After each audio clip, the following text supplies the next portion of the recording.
सोलापूर शहरातील अंबिकानगर पाळे येथील बालविवाह रोखण्यात पोलिसांना यश आलं। पोलिसांचं पथक वेळीच विवाहस्थळी पोहोचल्याने अनर्थ टळला।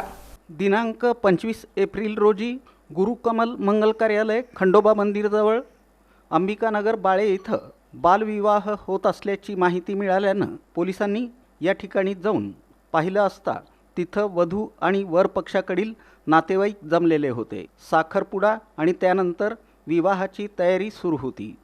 पोलिसांनी वधूबाबत तिच्या पालकांकडे चौकशी केली असता वधूचं वय 13 वर्षे 6 महिने 12 दिवस होतं। पोलिसांनी वधू आणि वर पक्षाकडील संबंधितांना बालविवाह कायद्याबाबत समजावून सांगितलं, तसंच दोन्ही परिवारांचं समुपदेशन केलं।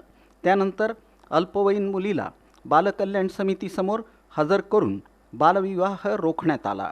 ही कामगिरी पोलीस आयुक्त एम राजकुमार, पोलीस उपायुक्त गौहर हसन, सहाय्यक पोलीस आयुक्त पंडित यांच्या मार्गदर्शनाखाली अनैतिक मानवी वाहतूक प्रतिबंध कक्षाच्या पोलीस निरीक्षक स्नेहा मेहतर, पोलीस उपनिरीक्षक अश्विनी काळे, फौजदार चौडी पोलीस ठाण्याचे पोलीस उपनिरीक्षक सुतार, तसंच महिला सुरक्षा कक्ष आणि अनैतिक मानवी वाहतूक प्रतिबंध कक्ष यांनी संयुक्तरित्या यशस्वीपणे पार पाडली।